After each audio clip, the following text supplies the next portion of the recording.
This hurts my soul to say this, but right now, installing Xiaomi EU on your Redmi Note 10 Pro is a waste of time, and you shouldn't do it. If you want to know why, stick around till the end of this video.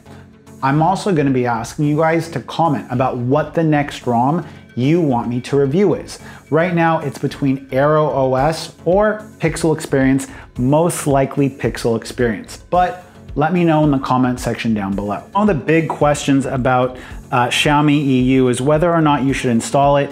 Is it a big upgrade? And I'm just gonna go out right here and say this, guys, it's not that big of an upgrade. We're here on Xiaomi EU 12.0.6, and basically all of the stock Google apps have been replaced with Xiaomi apps. So things like the calculator, the contacts, the phone dialer, that stuff has all been replaced. But other than that, most of this stuff is identical. And that's because Xiaomi EU is supposed to take the China version of MIUI and make it more global friendly. But to be completely honest with you guys, I don't see it as being that big of an upgrade if you're already on the global version of MIUI. Now, as you guys can see, I have 2 gigabytes of 6 gigabytes free. We'll clear that. And now we have 2.3 gigabytes free.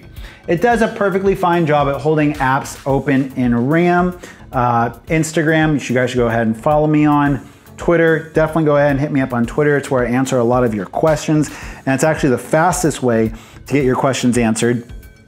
But honestly, guys, all of the stock Xiaomi EU stuff is here. All of the stock global stuff is here. We do get the Google search bar at the bottom, which is nice, which I don't remember having in the stock ROM.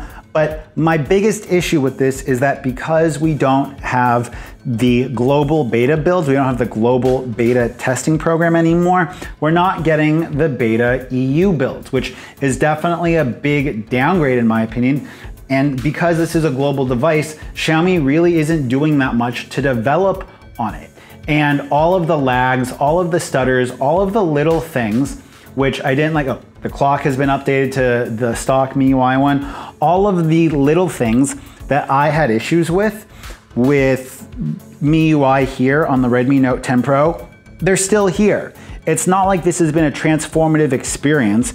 And honestly, if it wasn't for the fact that this device was launched globally, then we might see a bigger difference. But because this is being launched globally, it's not a huge transformative experience.